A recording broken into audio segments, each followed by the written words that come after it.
Welcome back to Pokemon Moon. Sorry about our first trip to this garden, but this time we're going to be meeting that boy, Guzma. It's your big bad boy Guzma, destruction in human form. No, Wickety whack. I more want a mod where he rides it on a unicycle with his arms out. You see, that would only be moderately more ridiculous, though, than just the models of everybody else doing the Team Skull Walk, though. Which, yes, True. It does exist. And it's amazing. And no one's taking any of these goons seriously. Although apparently, speaking of Kukui on scene, though, apparently he pulled off the obvious Pokemon proposal in the anime recently. Wait, what?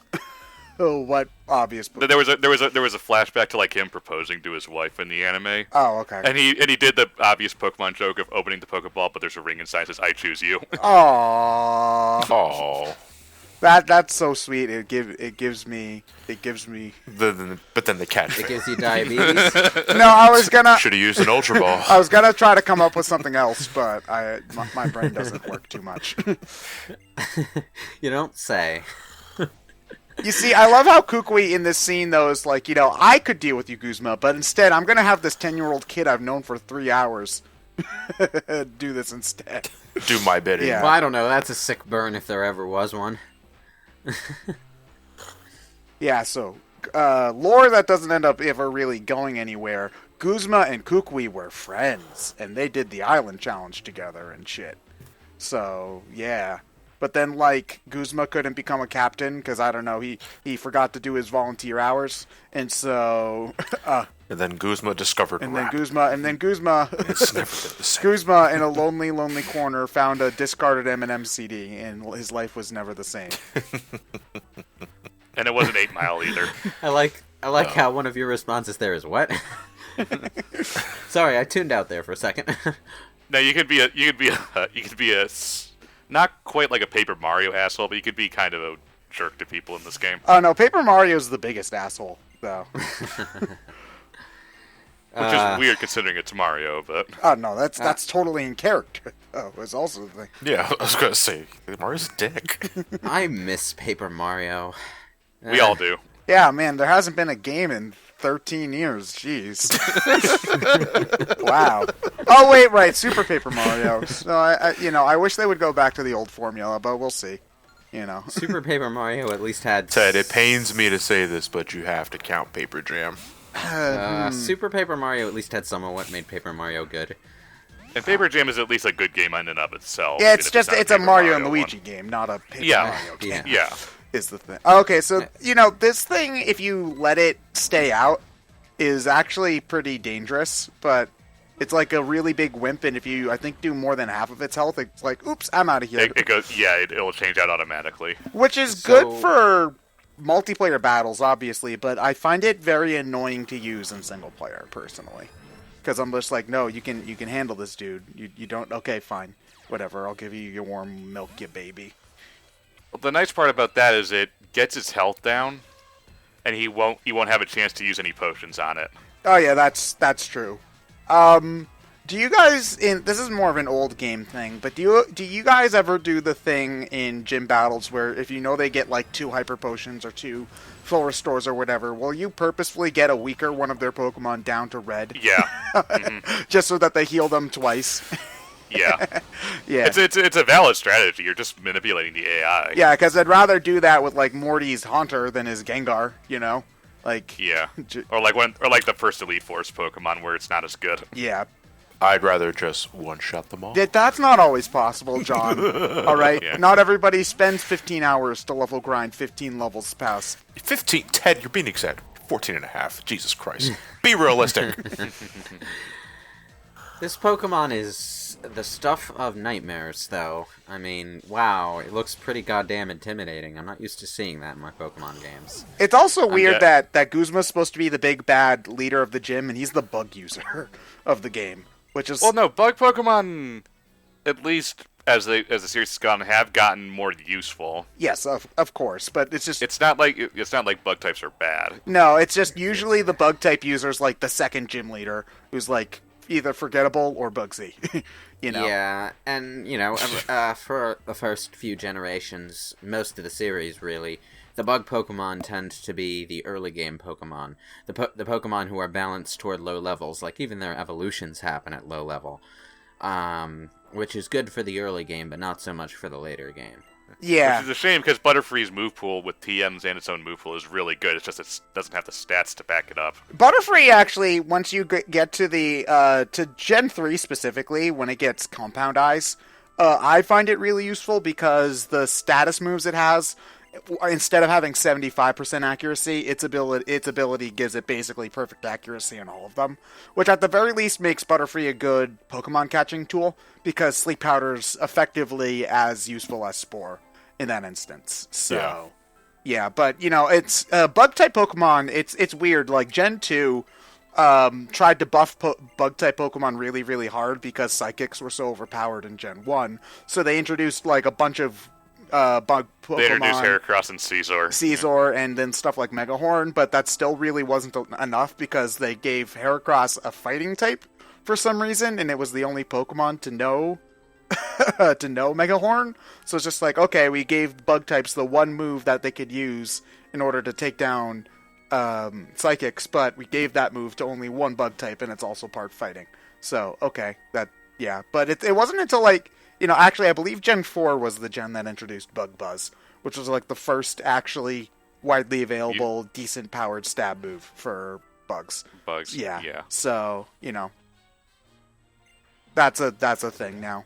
Bug types were also weird, and in that pre-Gen 4, when the special attack was based off of the type as opposed to the move, bug types were weird because a lot of bug types were special focused, but the bug type was still a physical attack type. Yeah.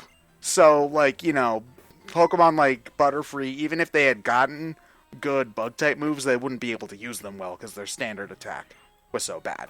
So, yeah, the bugs are weird.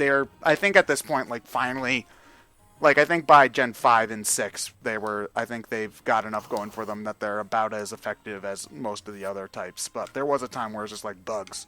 Wow, really? Wow, okay. Now we just gotta somehow get Poisons up to speed. They've gotten a lot better in Gen 6, though. I'll give them that. Yeah, better, but you still generally won't use them. Yeah. What would you guys consider still to be the type of choice? You see, it's weird because that was Gen 5, and before it was Dragon, easily. Like, Yeah. Is that girl wearing a potato sack? She is a potato sack. Because there are many things on her design that constitute a potato sack. I think talking about her hair, the brown parts. her pants. No, that's brown just cloth. that's just a rancher suit. Yeah, she lives on a ranch. And she lives we'll find this out later, but she lives on, like, the uninhabited island. Well, I suppose it's habited if she lives on it, but you know what I'm talking about. Yeah. Ultimately, type-wise goes, it was Dragon or Psychic. Yeah, Psychic more early on, then it shifted to Dragon. Nowadays, I don't think there is a type that's really best because, like, fairies are a big thing, but there's also a lot of stuff that counters fairies. You know, we could be wrong. The Pokemon fans in the comments could be yelling at us right now. You know, you need a Pokemon to ride across rough ground. Yeah, there's like 2 routes in the game and like 1 dungeon where it's useful. It. Yeah, I don't know why Tauros can't do it. Why? But There's nothing. rocks are jagged, There's sure. nothing about those rocks that would prevent you from walking very slowly across them. Yeah, That's very slowly being the key word. But now we got a horse. Look at my horse. My horse is amazing. They, you know, it's basically just one of those railroady things that they wanted to... I think they wanted you to ride a horse at some point, but they couldn't think of a good reason to make you ride a horse to use it as a plot wall, so they just kind of came up with rocks. So they make you ride a Tauros instead.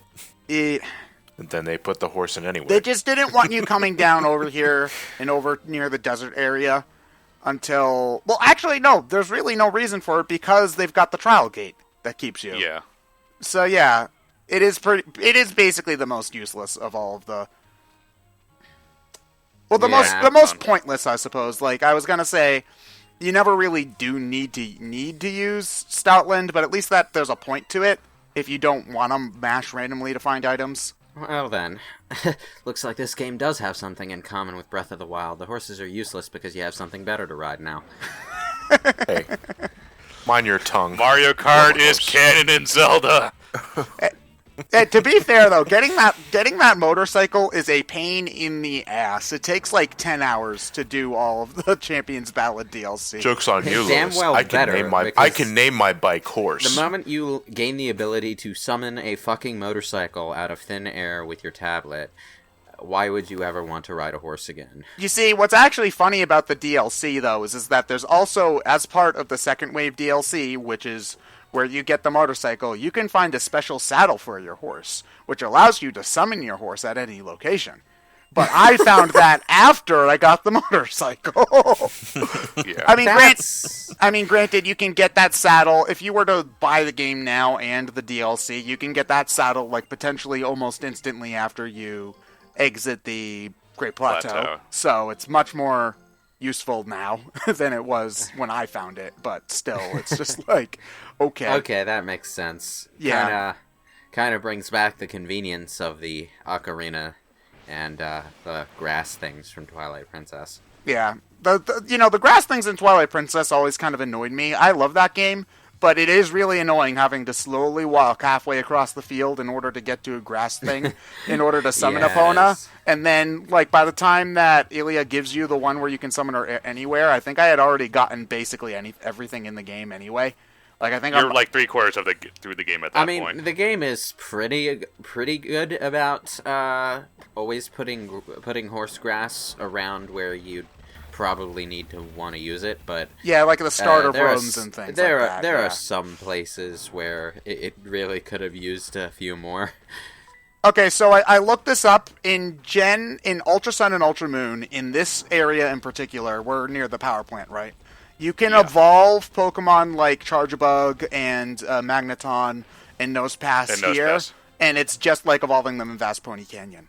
I wish I knew that when I was playing Ultra Sun and Ultra Moon, because I had Charjabug up till Vast Pony Canyon, and let me tell you, it made Aether Paradise a lot more annoying than it should have been. So yeah. Oh, now that I think about it, I tell a lie. The horses do have a use. They automatically avoid the trees. Because you don't see many horses running into trees, do you? Yeah, and horses don't need... But motorcycles, run the trees every day. Horses don't need gas either. And, gas prices in Hyrule, though, are a lot better than they are... I'm sorry, you should feed your horse. Yeah, but you don't need to. And Ted... You must be riding that undead horse. That's not a horse. To be fair, Ted, the motorcycle literally runs on anything. Yeah, oh, that's right. You can hijack the undead horse in Breath of the Wild. I forgot. Yeah, and the gatekeeper is such a massive dick about him. You can scare the shit out of the guys at the horse ranches by taking the undead horse to them. You can also ride bears and deer to it. That's not a horse, okay, pal. All right, don't you tell him what he can and can't be, okay? Like, all right. You apologize to horse now. You named your bear horse. Are you assuming species? You're a dick.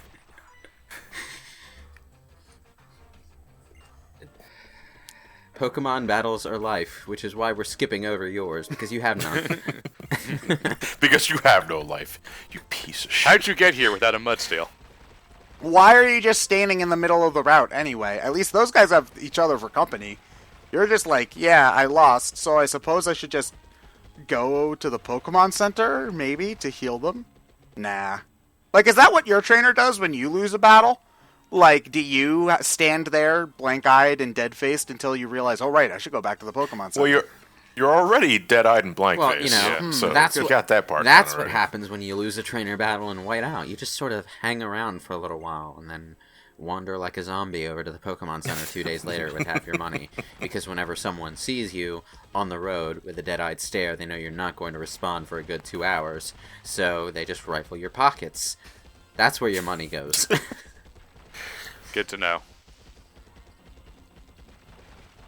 Galloping away. There was something inherently adventurous about galloping on a horse through the wilderness, but that adventurous feeling is a little bit spoiled by that stupid-ass outfit you wear whenever you're on a ride Pokemon. Hey, you need to be safe. Mudstale, away! It's just practicing safety. Yeah, gosh.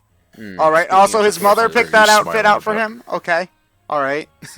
Speaking of horses, I need to check out that DreamWorks show that I've heard about. I've heard some good things. What was it called? It's about DreamWorks horses. a girl and her horse. Captain Arthritis, you're here. Spirit, that's the one. Spirit. Was that any good? Does anyone Oh, know? the DreamWorks. Oh, Spirit. That was like one of the last 2D animated 2D. DreamWorks films before Shrek happened, and they were like, "Well, this is where the money is." Yeah. Isn't it a television show rather than a film? There No, might it's a have been a movie. show, but it was definitely a movie. Okay. Well, I know it's on Netflix, Looks like it's just a whatever show it for is. me. Yeah. So you see, I'm surprised that we don't fight. That feels like somewhere where you should have fought. Gladion Yeah. is the thing, because he's just like, okay, like where's Cosmog, and we're like, who? Oh, you mean that little galaxy fart that hangs around with our friend Lily, who's surprisingly racist? Yeah.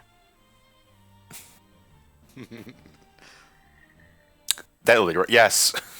So now we have this random little motel on the side of the road. Yeah, there's a couple of these throughout the game. Although, why they would put the hotel here when the port is like over the. Depressing story in game with the stuffle. Oh yeah, can you do the side quest in regular Moon and Sun where you find No. no? So you can't find the guy and have him actually come back in I this don't one? think you can. Okay, you can do that in Ultra Sun and Ultra Moon is where you bring the guy back and then he reunites with his stuffle. And they all lived happily ever after in some shit.